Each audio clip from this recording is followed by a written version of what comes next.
All right, can everyone see my screen?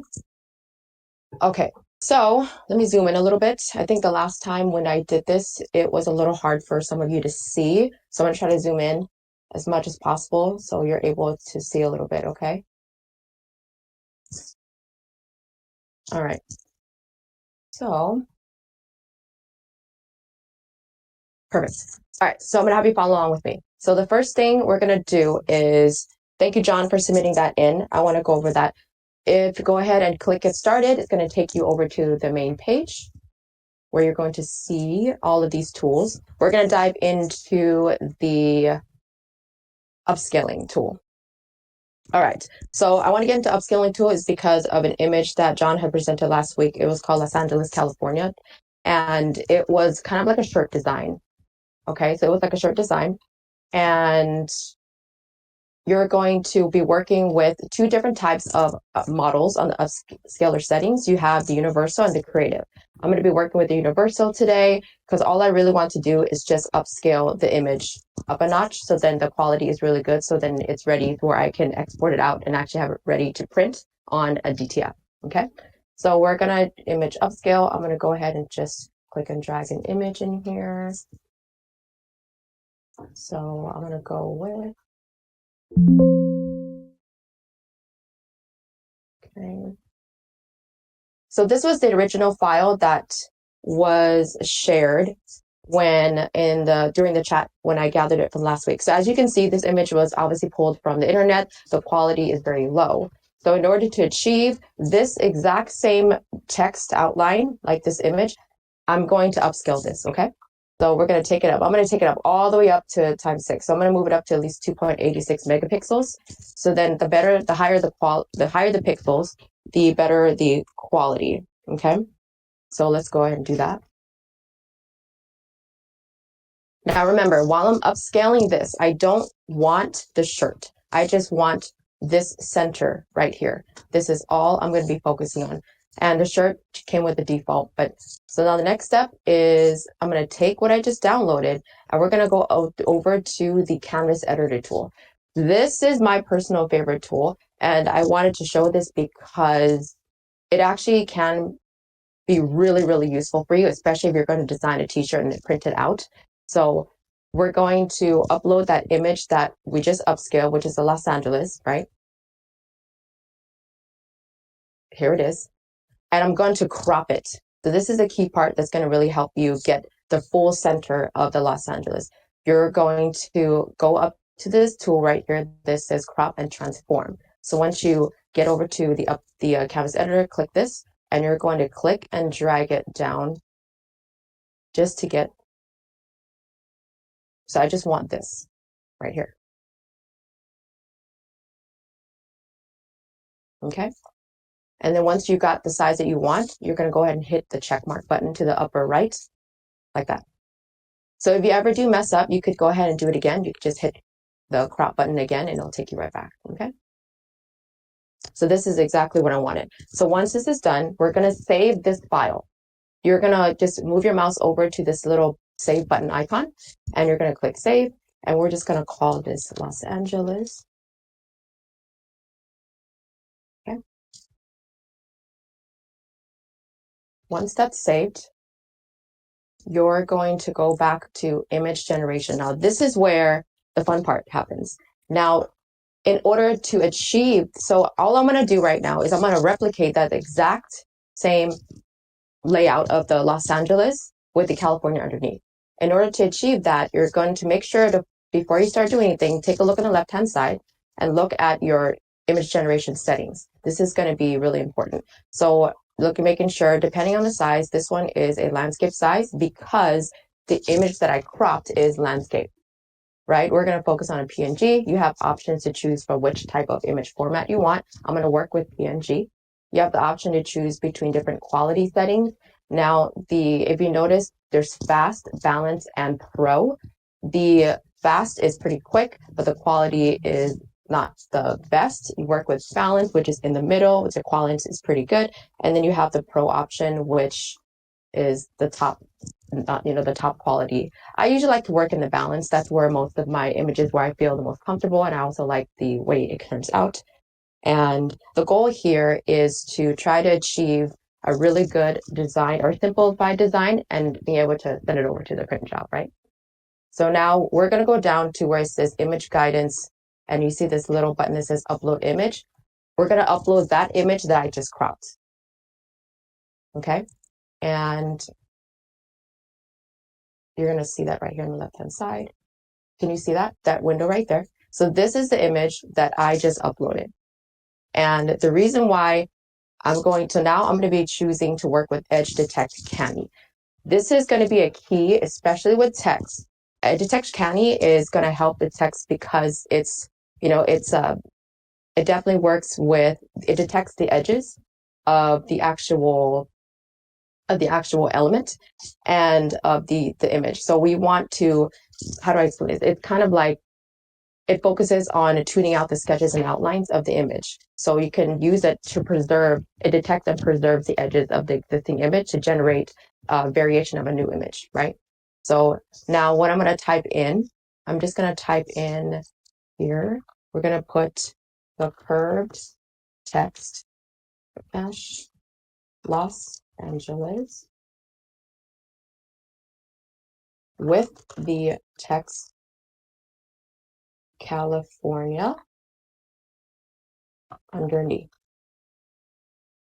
Black letters and a white outline.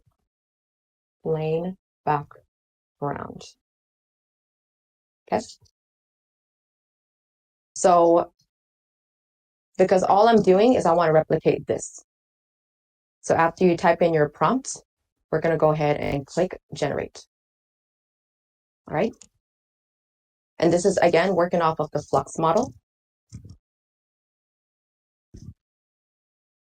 You can choose any background that you want. I just wrote the word plain and it could generate a most simplest prompt. Great. So do you see how it replicated exactly this same look with the word California, right? So now that you have your image, and you can do this several times if you like. If you want to change the color of the text, you can. You can change the color to a yellow one or a green one, whichever one that you think that you would fit what you're looking for. For this demonstration, I'm just going to go with the black and white to match the actual image that we use as reference. So now the next step is, let me just go ahead and save this. So now the next step we're going to do is we're going to take the background and remove, right? We're going to move this over to background removal. Because the goal here is to take, let me just clear this. The goal here is to take this image and remove the background. And if you happen to not save the image, you can still see it right on the screen here. And you can just click this little up arrow that says use image, you just move it back up. And it actually shows you what the image resolution is right here. And this is the resolution that I had it at when I upscaled it prior before doing this demonstration. If you don't like this resolution, you can also scale it up some more if you want.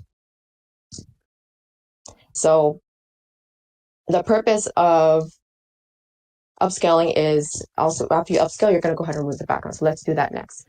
So we're going to choose PNG. Now there are, if you look at the background fast, accurate, and portrait when actually using the background removal, you can, fast mode is just, pretty fast, pretty quick, right? And also again, with the resolution a little less, accurate is in the middle. Accurate portrait, I just want to make sure that everyone understands this. Accurate portrait works best on images that have faces on them. Okay, so in this case, we're just going to be sticking with accurate. And let's go ahead and remove the background.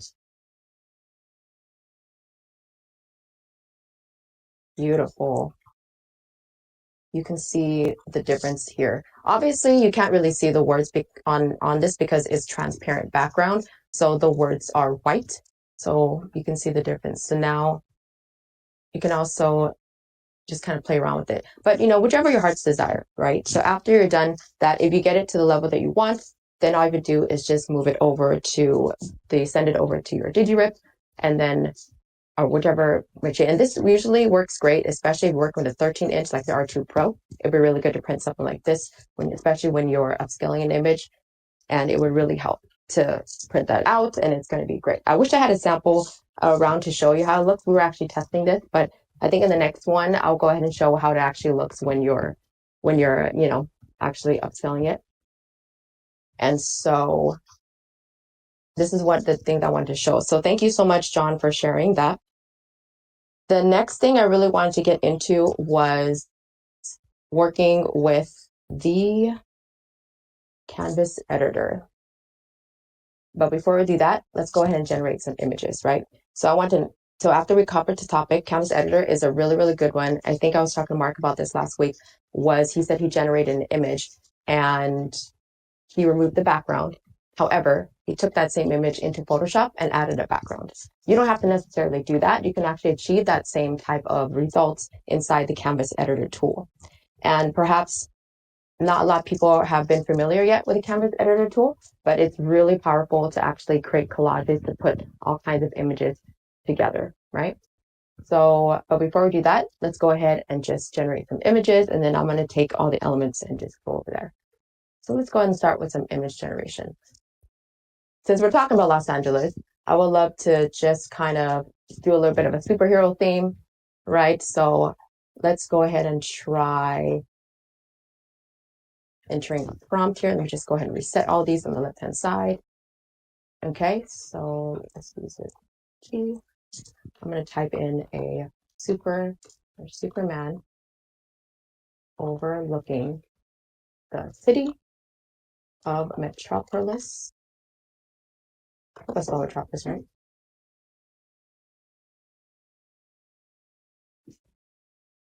So you can type in a prompt, or if you already have a prompt, you can upload it as well.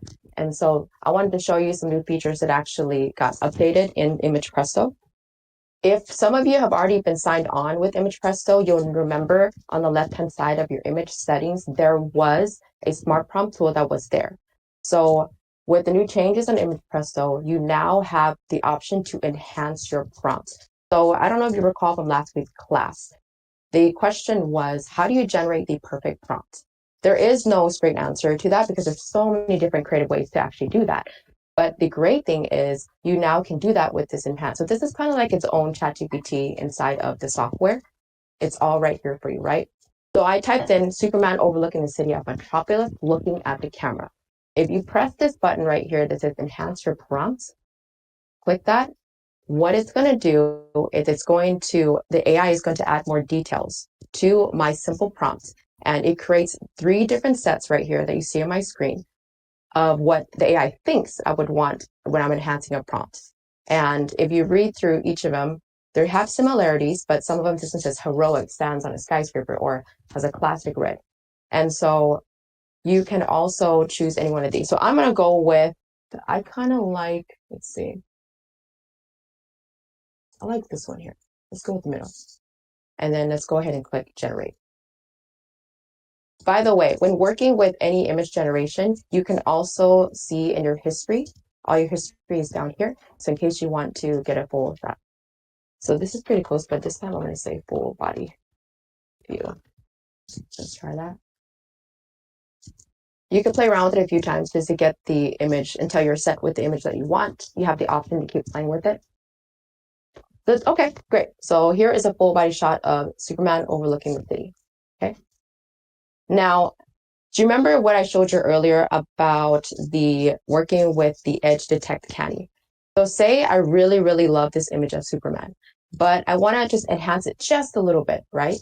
So I'm going to just download this just so I can keep it.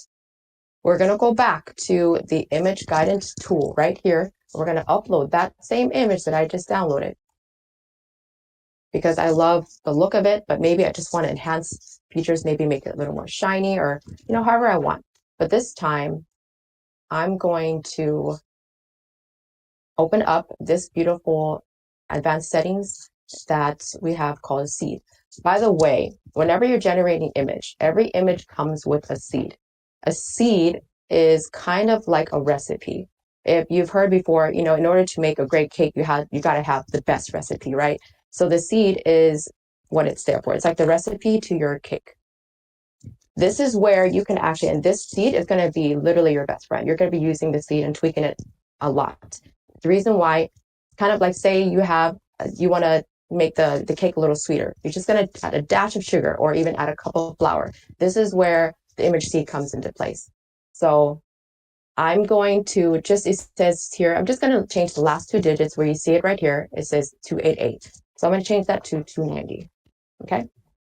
So I just want to see what happens if it enhances this photo that I chose and that I really like. So go ahead and check that. We're going to keep all the prompts the same. And then we're going to go ahead and generate. And we're working off of Edge Detect Canny. Remember, Edge Detect Canny focuses on the outline, right? It focuses on the outline. It really preserves the outline. Do you see what happened from the before and after? So with Edge Detect Canny, it actually helped create a more refined, right? It's like it outlines, it preserves the edges to the image, and it also adds like variation to the image, right? Do you see how it kind of refines that? That's another way to just keep the image that you have, but you just want to just pick it up a notch just a little bit. Okay. So if ever, by the way, if you don't like this image, you can also go back. So do you remember when I had the number 88 on here? So you see it says 90. So I'm just gonna, if I don't like it, I say, you know what, maybe that's a bit too much. It's got a little too much refined. I kind of like the image that I had before. So you can just take the last few digits, hit back to 88, keeping the prompt the same. We're gonna go ahead and generate this image.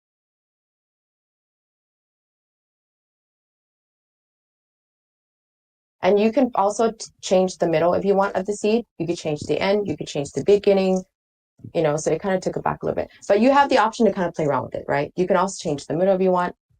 52, let's change it to 50.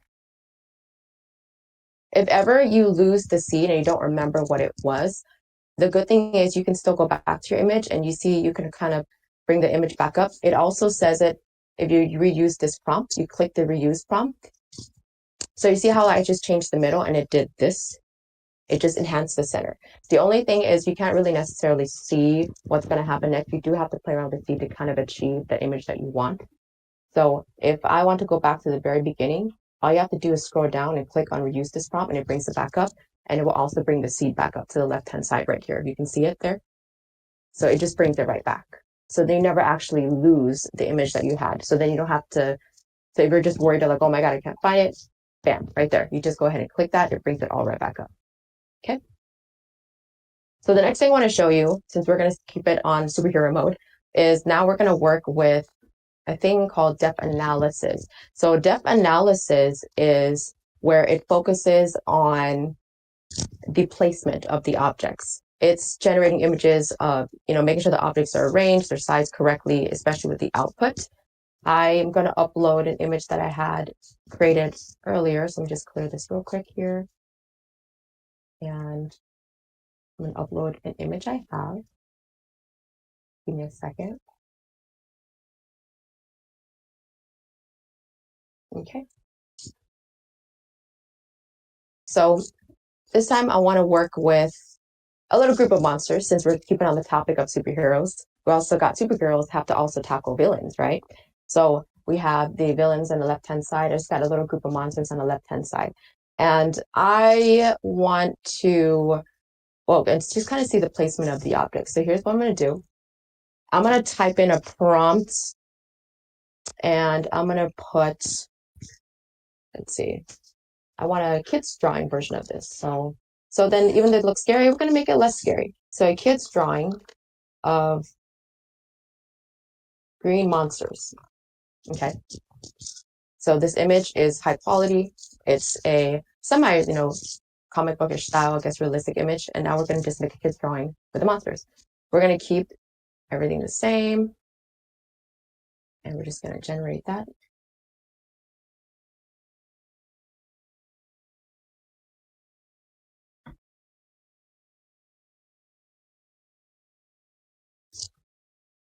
Oh my goodness.